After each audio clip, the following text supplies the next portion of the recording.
Welcome to another Monday Morning Pastor, where we look at a point or two from yesterday's message to help us get through the week. And if you enjoy this video, please like and share it, and don't ever hesitate to visit us at Ferndale Alliance Church any Sunday morning at 10 a.m. There are a lot of churches mentioned in the New Testament. Some of them even have letters written to them. But one church stands out as a model church. It's the church at Thessalonica. In fact, Paul says this about them in 1 Thessalonians chapter 1, verse 7.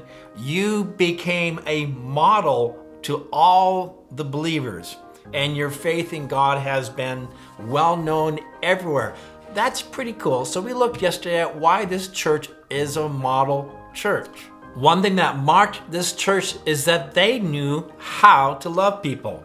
Toward the end of the letter, Paul says in chapter 4, verses 9 through 10, "Now about your love for one another, we do not need to write to you. We don't need to add anything to it. We don't need to tell you anything. For you yourself have been taught by God to love each other. And in fact, you do love all of God's family throughout Macedonia." That's the large region where this church is located.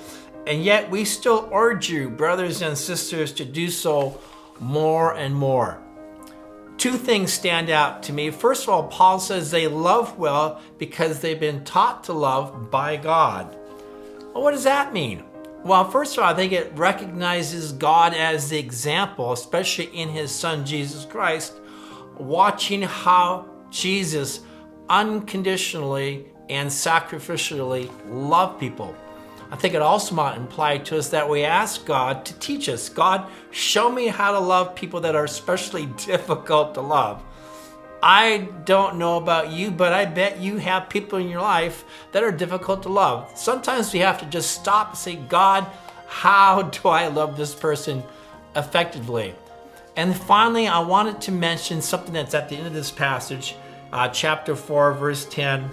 "I urge you, brothers, to do so more and more." So no matter how much we are loving in our lives, our family, our spouses, our children, our friends, our members at church, we should love them, but do so more and more. Thanks for listening, and I urge you to continue to trust and to talk to God and to learn to love the way He wants us to love. Have a great day.